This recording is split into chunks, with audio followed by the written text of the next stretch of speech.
Some lost children since the fair opening, none has had to be sheltered overnight. But fair officials offer a better solution. Hold on to your parent tight.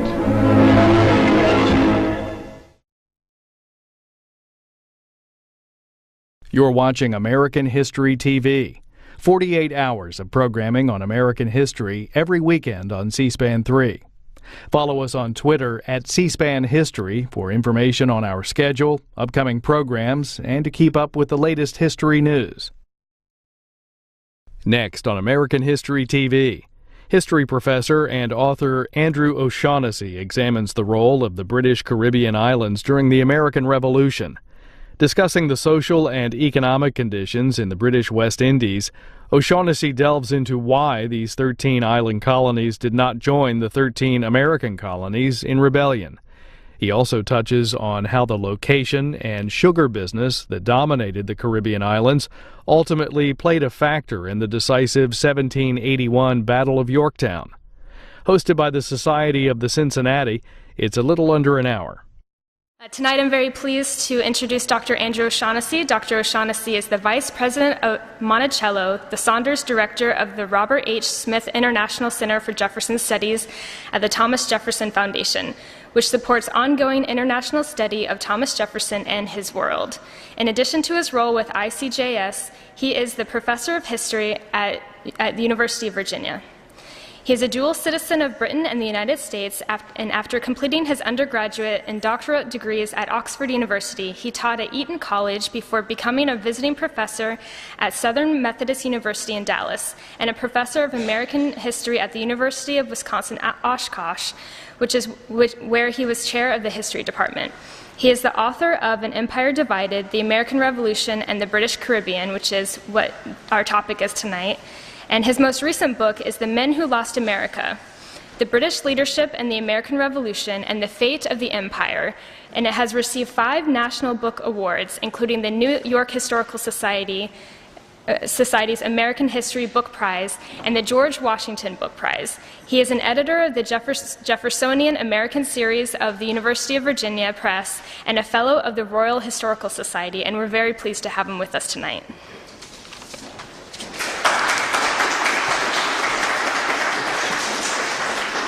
Well, I'd like to thank Alicia Tucker for her introduction and also an invitation to speak here at the headquarters of the Society of the Cincinnati at the Anderson House. It's an honor and a pleasure. The Society plays a very important role in promoting knowledge about the American Revolution. They sponsor talks across the country. They keep here one of the most important libraries of the American Revolution, which is a marvelous facility to use. I'm also a believer that the American Revolution is going to see something of a comeback as the Civil War, it'll always remain very popular, but nevertheless it's rather eclipsed the Revolution. I'd additionally like to thank Kendall Casey, who did all of the logistics for this evening. The topic I shall be speaking about is about the other colonies, the colonies that did not rebel. There were 26, not 13, colonies in British America. Indeed, depending on how you define a colony, some argue there are even 32 based on the number of assemblies, not 13. And the majority of the other colonies were in the Caribbean. These were places like Jamaica, Antigua, St. Kitts, Montserrat, Grenada, Dominica, Barbados. These were the richest and most populous of the other colonies, other British colonies in North America. And they were economically extremely important.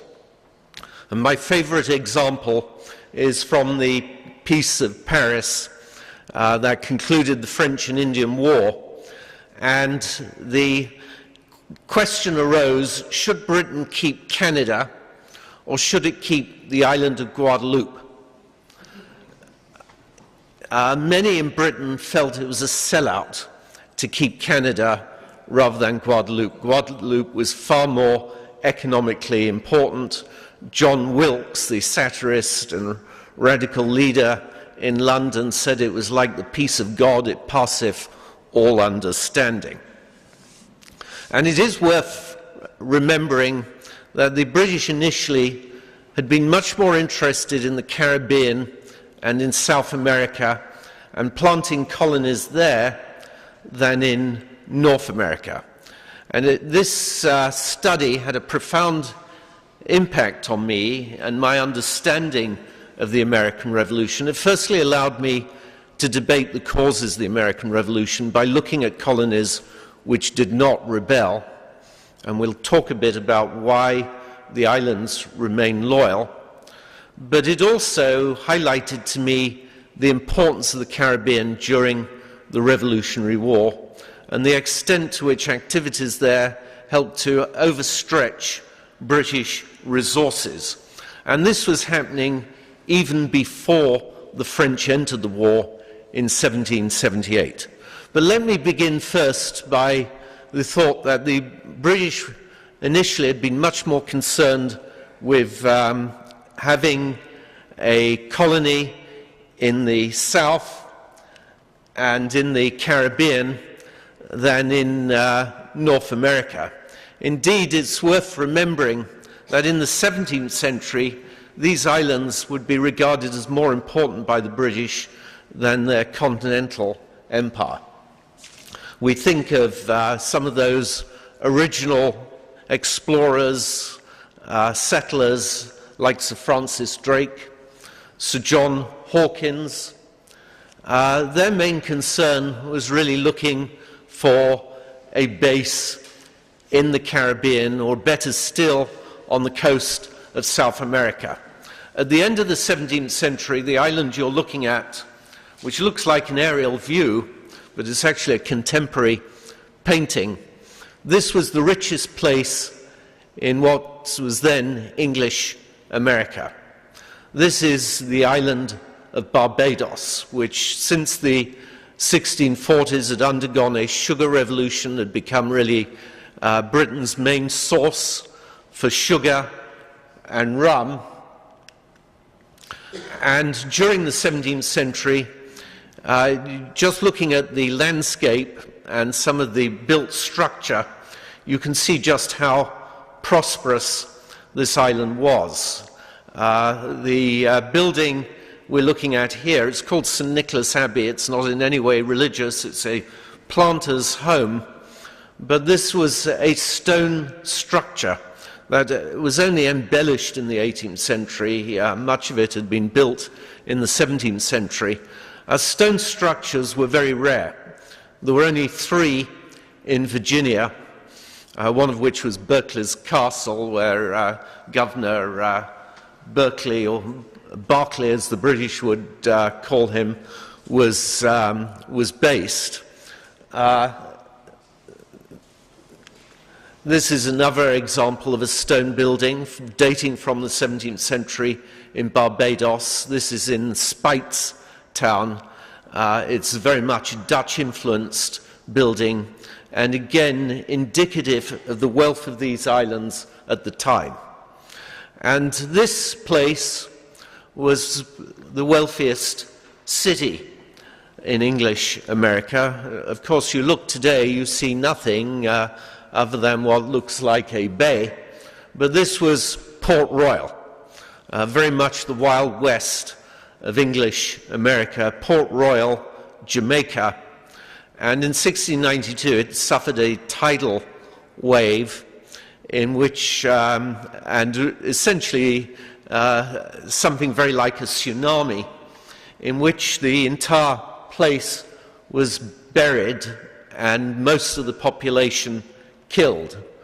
It has underwater one of the most important, what's known as a cataclysmic archaeological site.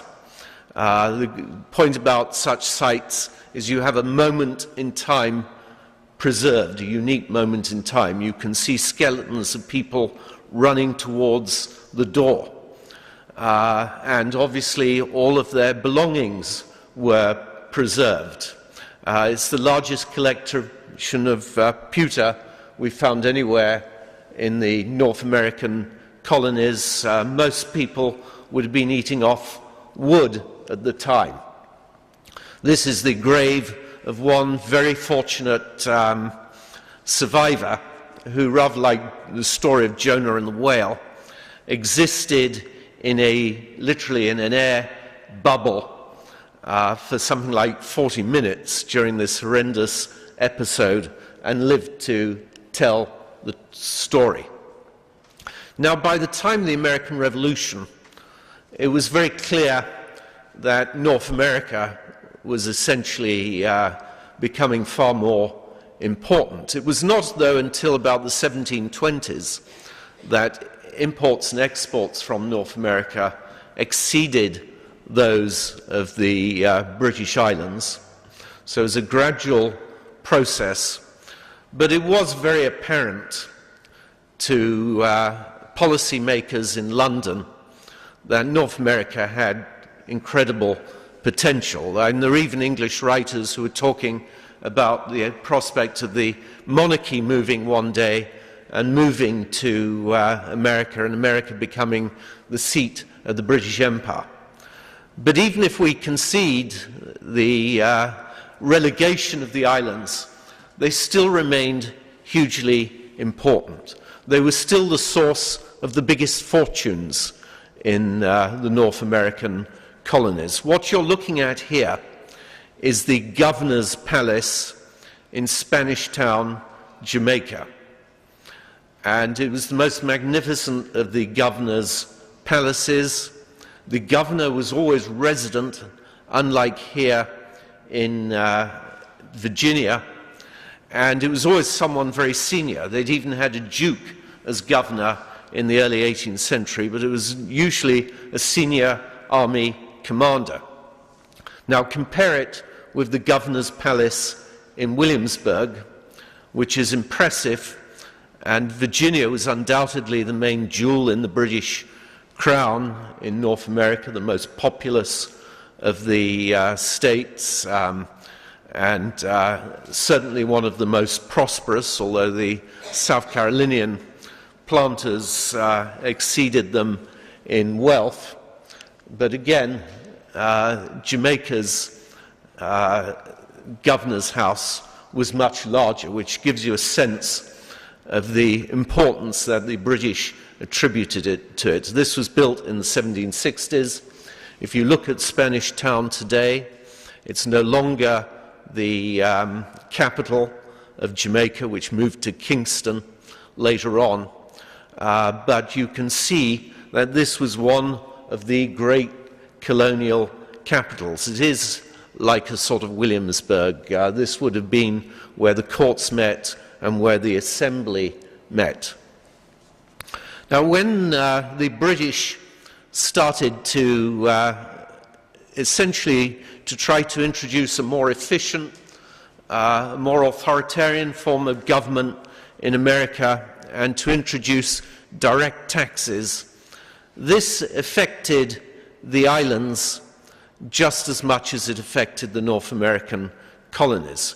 In fact, the Stamp Act tax, which is really the first direct tax in 1765, the Stamp Act tax was going to cost more in the island colonies than in North America.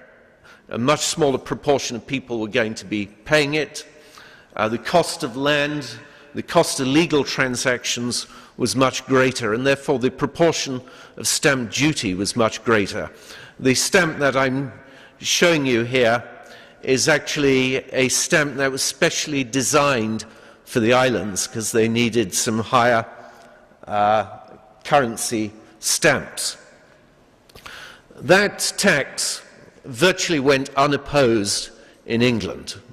It went through large parliamentary majorities. But one of the people who did speak out against it was William Beckford, one of the largest absentee planters from Jamaica. He later became mayor of London, and he was one of the most vociferous opponents of the tax. And so at this stage there were some parallels. The islands spoke the same political language as the mainland. They could be sympathetic to some of the objections. And as war started to become more and more imminent, the islands essentially hired a lobbyist. They hired a man called Richard Glover, who had represented a number of different causes, largely commercial issues. You see in this picture the thespian signs, there are violins. He was also fond of music and literature. Like many of these figures in the 18th century, he was not a specialist, but he went before the House of Commons to essentially make the argument that if there was war, it would destroy the economy of the islands, and it would be disastrous. So I would say at the outset that they had nothing to gain from a war between Britain and America. They didn't want it to happen, but their pleas were ignored in Parliament. The petition brought by Glover was assigned to what Edmund Burke called the Committee of Oblivion, and war broke out, and essentially the islands were forced to take sides. And what I'm going to explain briefly is why they didn't support the revolution. In some ways, I was less impressed by the fact that they didn't support the revolution, because it's very difficult for islands to rebel. This area remained the longest part of the British Empire anywhere in the world. Jamaica didn't get its independence, or Trinidad, and those are the largest islands, until the early 60s. Places like St. Kitts and the Leeward Islands were not getting their independence until the late 70s. There are some small islands like the Turks and Caicos Islands and the Cayman Islands that technically, although they don't use the term colony, but they still remain in some form of dependency. Montserrat is another. It was true of the Spanish and French islands. Cuba was the last part of Spanish America to get its independence from Spain. So I was less impressed by the fact that they didn't rebel. What I was really fascinated by was, why didn't they even write pamphlets against the Stamp Act, against the Townshend duties, against this new trend in British authority to introduce more direct government? They say almost nothing. Beckford undoubtedly spoke up in the House of Commons. We know enough to know that they didn't like those policies, but they would later become extremely vociferous and extremely political against the slave trade. Why didn't they on this occasion? And they certainly knew of the ideas that was circulating in America. Common sense reached the islands. It was circulated around. There were social connections with America. I feel I must mention here that George Washington's only visit abroad was to the island of Barbados.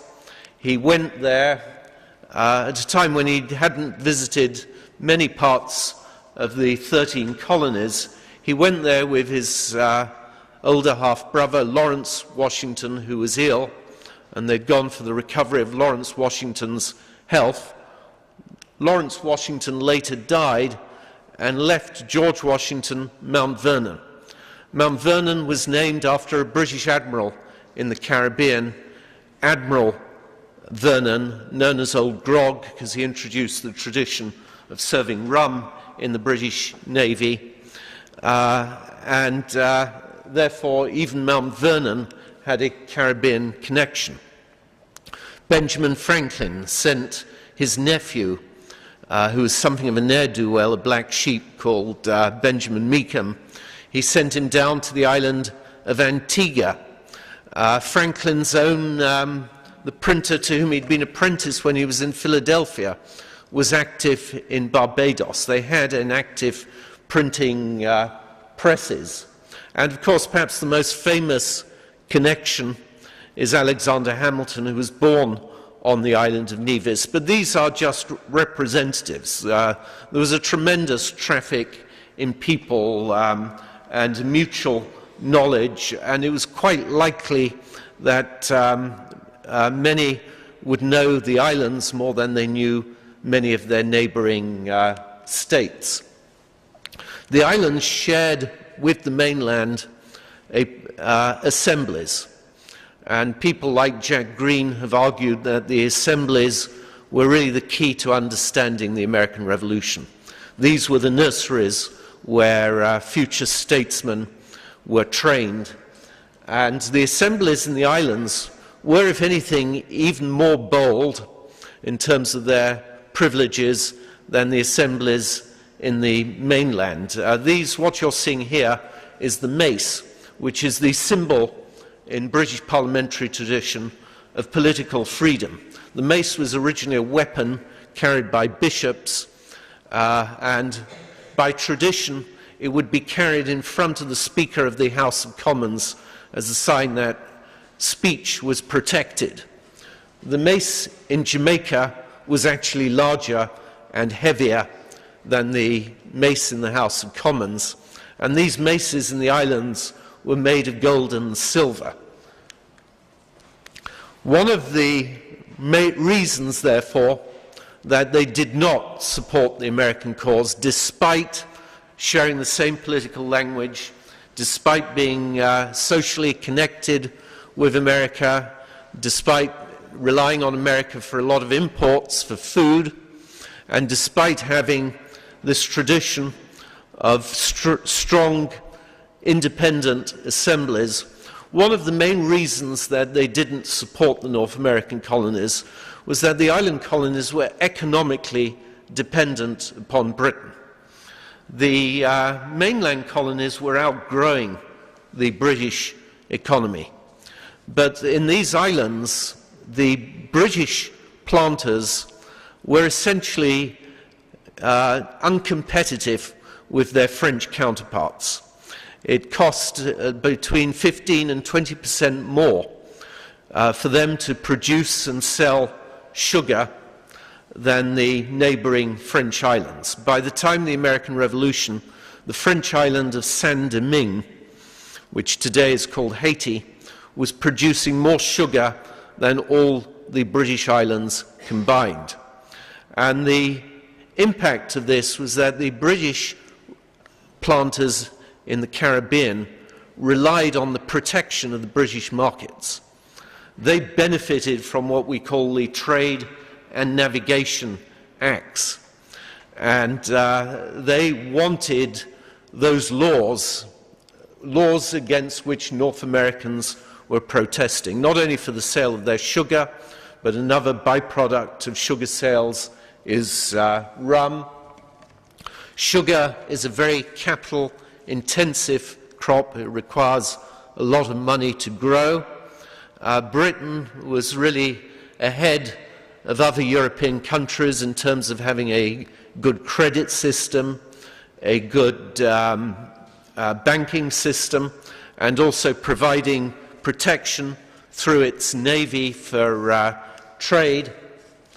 But the other important aspect of this, not only the cost, the size of sugar plantations, the amount of money invested in them, as some people now refer to them as the earliest factories in the field, and the staves in which the sugar and rum was packed, most of these were actually made in North America. But sugar was a labor-intensive crop, much more labor-intensive than tobacco, and much more labor-intensive even than rice in South Carolina. One estimate suggested that it took 4 times the number of people to grow sugar as to grow tobacco. The average size of tobacco plantations was quite small. The average labor force on a sugar plantation, the optimum, was regarded as at least 100. Someone like William Beckford had many hundreds of enslaved people because the labor force was enslaved. And this is an image that has always amused me. I showed you the mace earlier on. Well, this is the mace for the island of Grenada, but the mace has an illustration on it showing slaves working at a sugar mill. And it's a lovely juxtaposition of slavery and freedom. Indeed, there's a sociologist at Harvard, Orlando Patterson, who's argued that essentially the two historically have gone hand in hand. The islands, about 90% of their population was black, mostly fairly recent immigrants from Africa. Mortality rates were exceptionally high. There's a wonderful new study by Richard Dunn called Two Plantations, in which he's really comparing conditions in North America and the islands. What really is very striking, and what we have known for some time, was the horrendous demographic rates in the islands, the mortality, and the fact that the slave population constantly had to be replenished. The result of this was that the whites in these islands were using a phrase that was certainly used in Jamaica in the early 19th century. Indeed, Alan Taylor has used it on his recent book about Virginia in the War of 1812. They were talking about the enemies within. They were fearful of a major slave rebellion. In the North American colonies, there were very few actual rebellions throughout the history of slavery. In the islands, a place like Jamaica in the second half of the 18th century was having a slave rebellion at least every decade, and in the 1760s it was almost annual. And these were, in some cases, rebellions which were planned to be island-wide. And the result of this, the fear of slave rebellions, and on 2 islands there were still people who were essentially an intermixture of the original natives of the Caribbean, the Caribs, and runaway slaves, and they too were regarded as an enemy within. The planters, the whites on these islands, were a very small minority. Barbados had the highest proportion of whites anywhere, but that was still far less than anywhere here in North America. South Carolina was perhaps the most comparable of all the British colonies in North America, and South Carolina still had a 50% white population, which was possibly even growing and reversing on the eve of the American Revolution. The result is that the British planters wanted troops, and one of the major features you see today are army barracks throughout these islands. In Antigua and Jamaica, the planters voluntarily contributed extra funds for the payment of the troops. Remember what a big issue quartering troops and supporting troops was in places like New York and Boston. But the attitude towards the army was very different in these islands. So here is another reason. I've mentioned they're economically dependent upon Britain. But another reason, still connected, of course, with the economy, was their fear of slave uprisings. And still a third and perhaps lesser reason is that the planters were so wealthy that an elite of them were able to go back and live in England. And indeed, many of them would be educated in England. In a place like the island of Antigua, at least half the assemblymen can be identified as having had part of their education in England, a much higher proportion anywhere other than possibly South Carolina. Codrington College on Barbados was one of the very few schools in the islands. There were no universities, whereas there were 9 universities in the mainland colonies. Codrington College was the most impressive of all the facilities. It's still a wonderful place to visit. And yet Codrington College was actually closed down just before the American Revolution because it didn't have enough pupils. In other words, planters were either bringing tutors from England or sending their children back to England for an education. The planters were so wealthy that some were able to actually live in England, where they had the most effective political lobby of any of the colonies.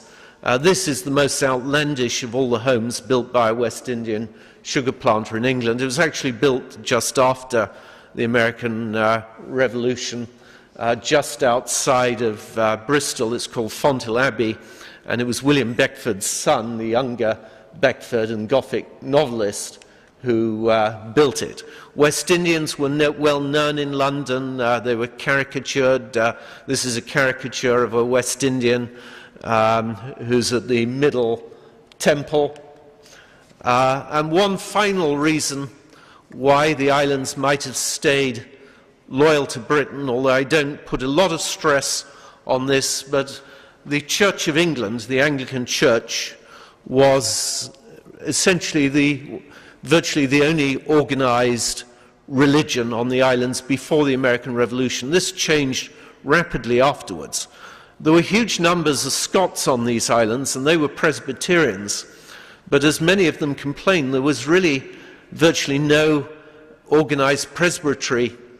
There had been Baptists, there had been Quakers. The religious origins of these islands was as diversified as North America, but most of the Quaker meetings had closed, so the Church of England was really virtually the only organized religion.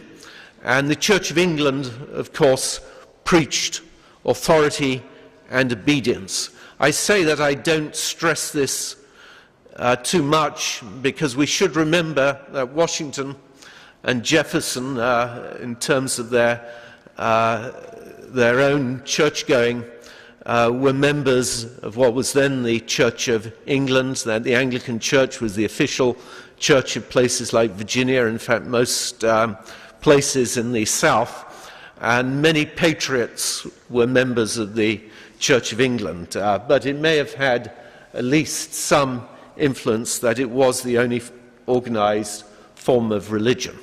Now, I mentioned, and this is really where I want to start to conclude, that the war it really involved the islands, and that this had a great impact on me when I was researching for my current book, The Men Who Lost America, because it was a realization of just how important this area was. The British would be sending more troops to the Caribbean, more naval support in the middle of the war than to North America.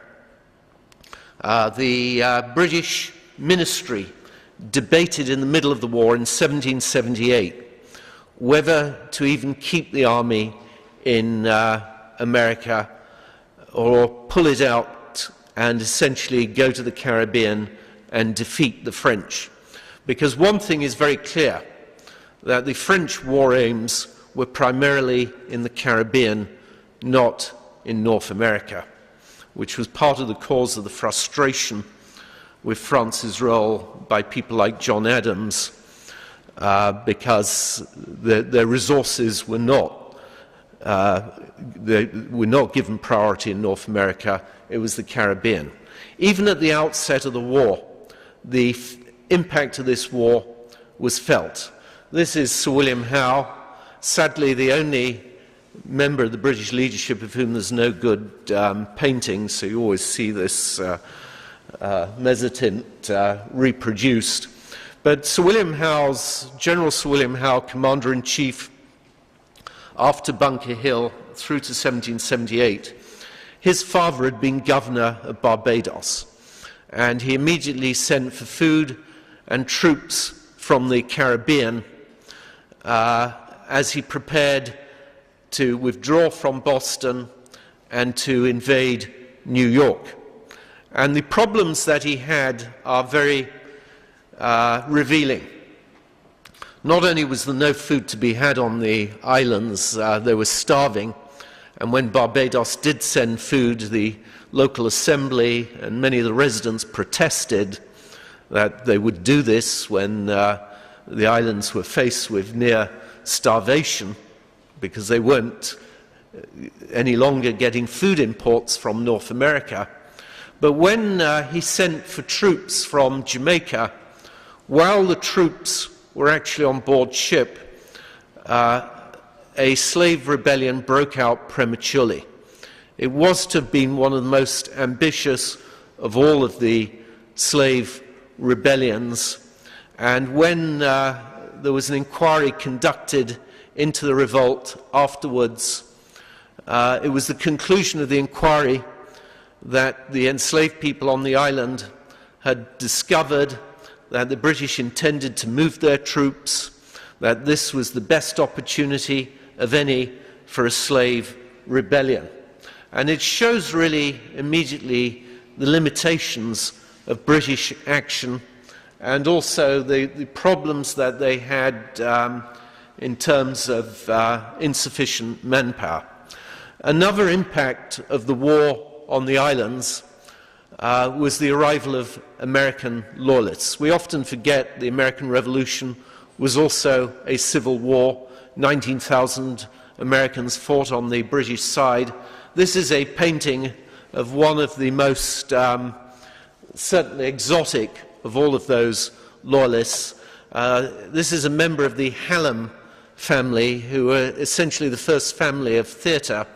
The Continental Congress banned the theatre at the beginning of its meetings, and the Hallam family left to perform and live in Jamaica throughout the war. I must say that the ban had little impact in the South. People like Washington continued to go to the theatre. It was largely a northern prejudice. The great impact of the Revolutionary War on the islands before the entry of the French, before 1778, was the arrival of American privateers. These really have not been sufficiently studied, because some people have likened them to the militia at sea. They were immensely effective. There was a governor on the island of Grenada who described them as being like gnats. And he said they were everywhere. The effect was that it became unsafe to get on a passenger boat or to ship sugar or rum without a naval convoy. So as early as 1776, the British had to introduce naval convoys in these islands, as well as for all of their other trade. So again, even before the entry of the French, even before the war became global, the British Navy was outstretched, convoying all of these trading vessels. Congress sent to to Martinique an agent called William Bingham. And his role was to try to foment a war between France and America. And what he'd do is to encourage the privateers. There was even an American coffee house on the island of Martinique. He would try to create incidents between the French and the British in order to cause the outbreak of a war. He was extremely effective, and of course France did enter the war in 1778, and this changed everything for the British. And possibly one of the most striking stories from the Caribbean for me was, and the example of its effect on the British High Command in North America, was in 1778, after France had announced that it would enter the war. The British Commander-in-Chief, who'd only just succeeded Sir William Howe, Sir Henry Clinton, his very first orders were to give up Philadelphia, which the British had taken at great cost, and to send 5,000 troops to the Caribbean to take the small island of San Eustatius. San Eustatius was important because it overlooked Martinique, and the British could have a naval base there and shadow the French Navy. This shows a clear realignment in their priorities. Clinton complained, who's always incidentally been presented as a neurotic, but he had much to be neurotic about. Clinton complained that these were the finest men in the army. In fact, he used an even more emotive term. He said these 5,000 troops are the very nerves of the British Army in America. And the irony is that being sent to the Caribbean, they would literally waste away because mortality rates were so high. You expected to lose at least a third of your troops within 2 or 3 years. He was promised that those 5,000 troops would come back. They never did. It was a permanent loss. And from this moment on, from 1778, the British are sending more troops to the Caribbean and more shipping than to North America. They give up Philadelphia. This is the island of St. Lucia, which becomes the base of the British Army. The base of the Navy was at English Harbour, Antigua. It's an impressive place.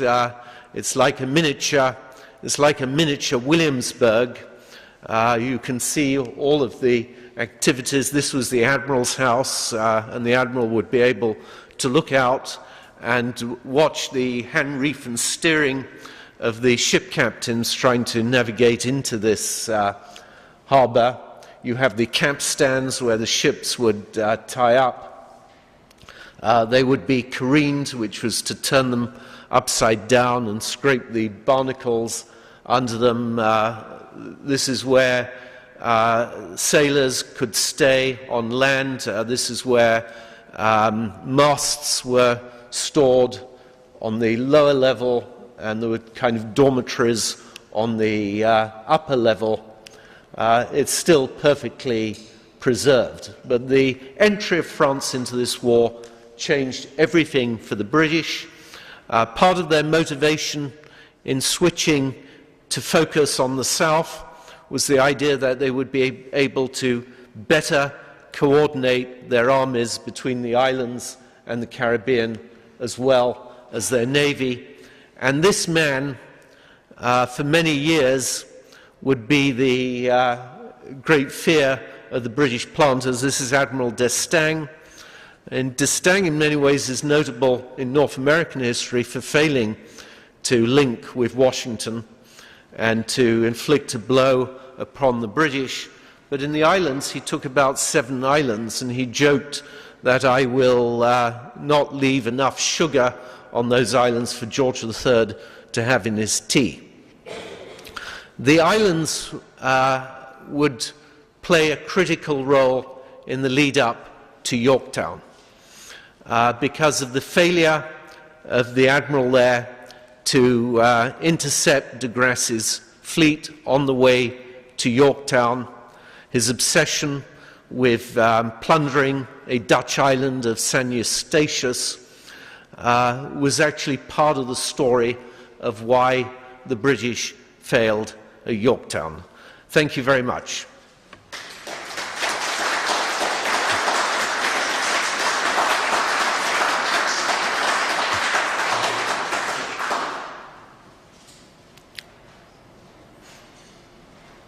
Any questions? Yes. What determined whether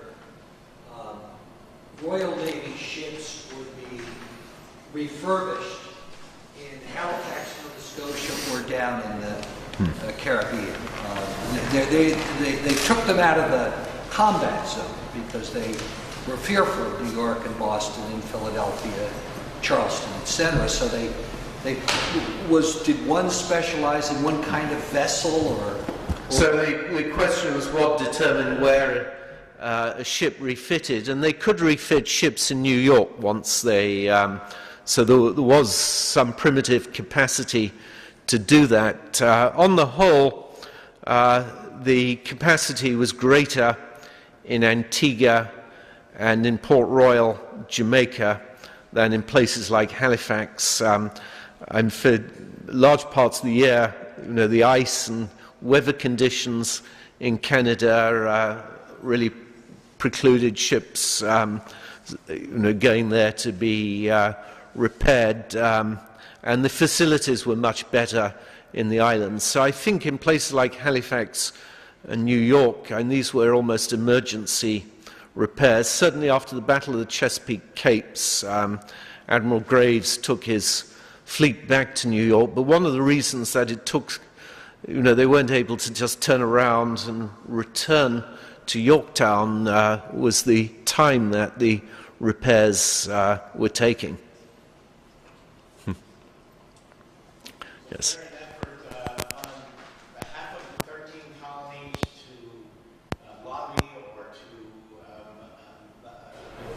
Invest in trying to get the colonies to join the original 13? This is a good question. Was there any attempt by the 13 colonies to lobby or engage the island colonies? And the answer is yes.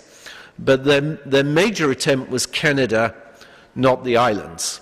So in fact, in the Articles of Confederation, which was essentially the pact and alliance between the states, there was a 14th article for Canada. And as you know, it's always remarkable that the Continental Army attempted to invade Canada right in the very earliest stages of the war, even before the Declaration of Independence. One of the great errors that the Continental Army made, and which the British made, was that they assumed they were going to get a lot of support in Canada. They saw this as a world struggle. They thought every British colony would share their perspective, and they were surprised not to gain more support. In the islands, the island of Jamaica in December of 74 sent a petition that seemingly is a petition in support of the mainland colonies. They knew, when they passed this petition, they knew that they were about to have their trade cut off by the Continental Congress. So there was an incentive for them to try desperately to halt this war and to try to intervene on behalf of the North Americans. And Congress did send them a message of thanks. There was an exchange with Connecticut. But what surprises me is that there was far less effort and far less mention even of the islands than of Canada, despite their greater importance economically. And incidentally, after the war, trying to regain their trade with the islands was a dominant fixture in American foreign policy with Britain right through to Andrew Jackson, because the British essentially while opening up trade with Britain, restricted trade between North America and the British West Indies. They wanted that trade largely to be conducted in British ships. Was there some reason why the French were more successful economically in their agricultural endeavors in the islands than the British? There's always been debate, but one of the popular explanations is it was economies of scale, that the French plantations were larger, they were more conveniently situated, they had the same benefit as Cuba would have in the 19th century. And the soil was fresher in Saint-Domingue, even though they were planting it for the first time.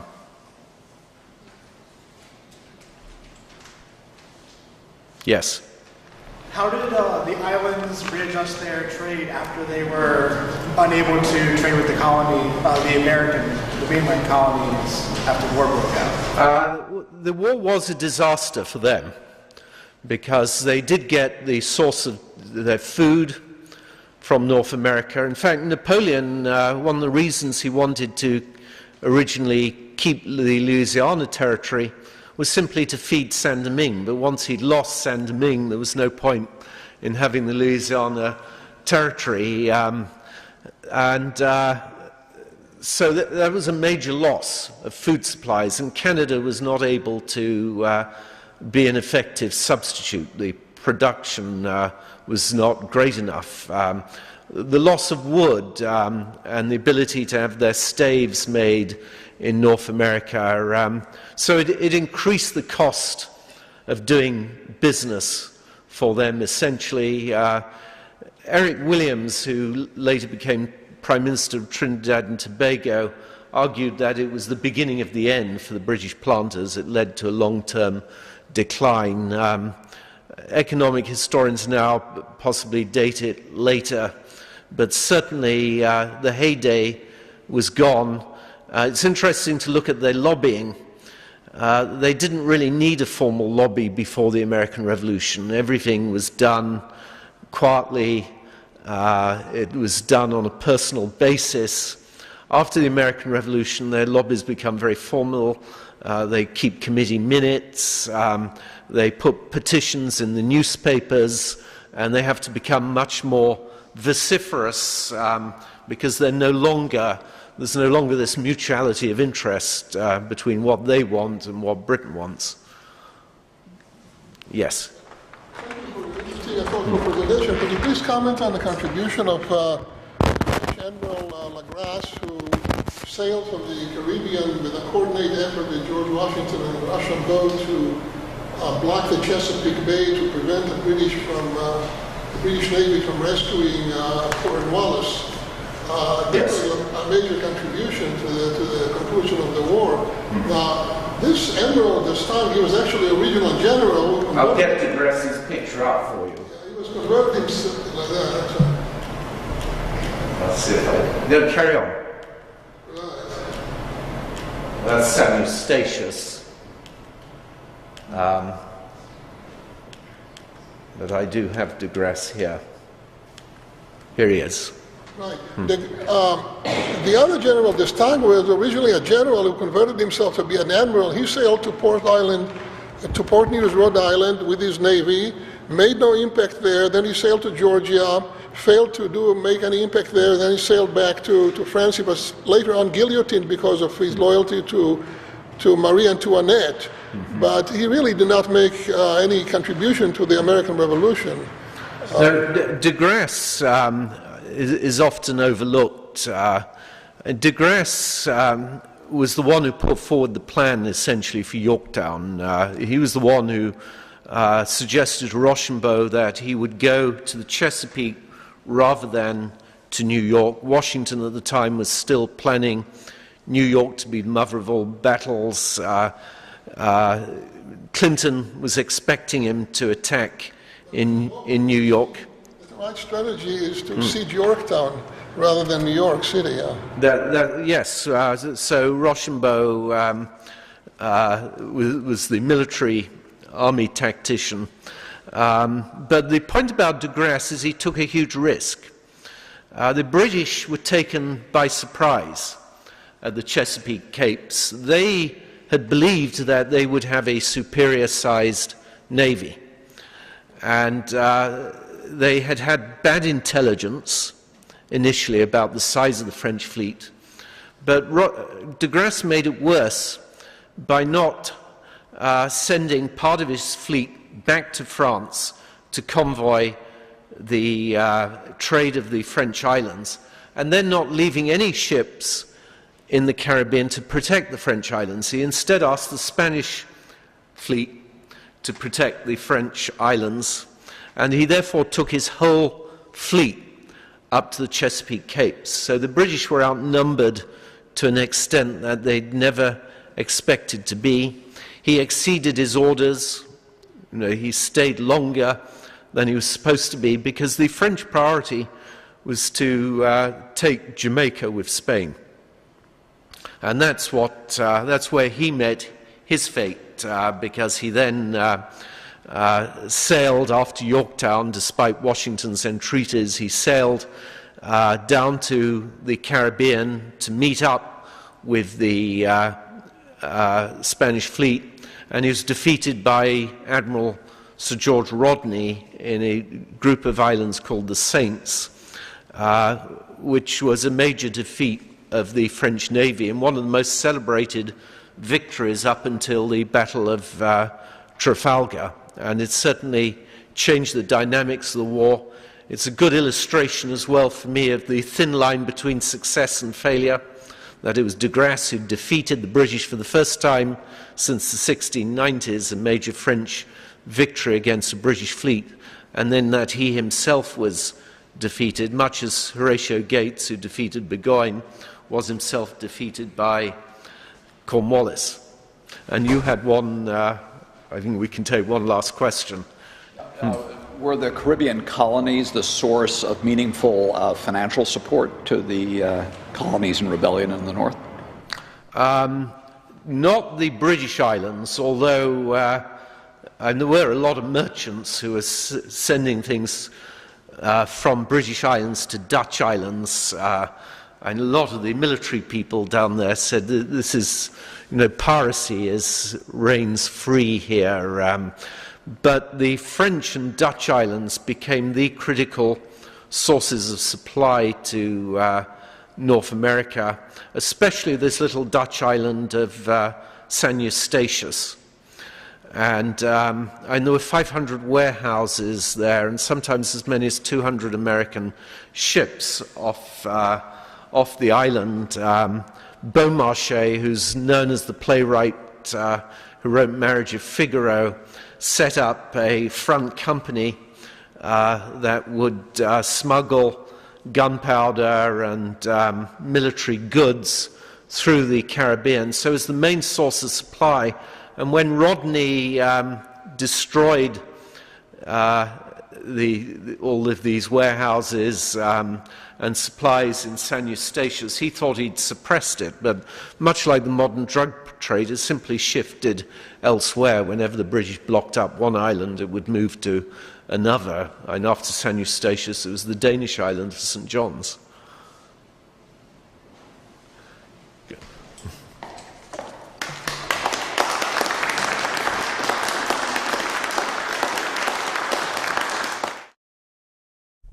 You're watching American History TV, all weekend, every weekend, on C-SPAN 3.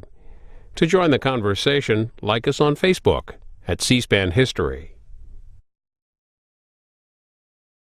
Each week, American History TV's Real America brings you archival films that help tell the story of the 20th century.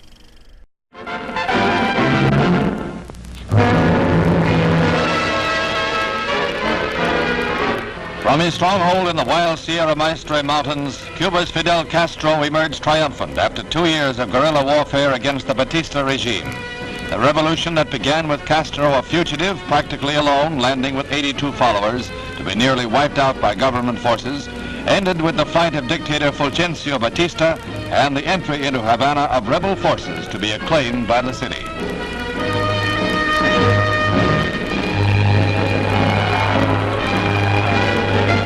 The forces of Castro's 26th of July movement, named for the anniversary of his first attack on the regime in 1953, have grown vastly, their power enlarged by captured and surrendered army weapons. Nearly 2 years of hit-and-run warfare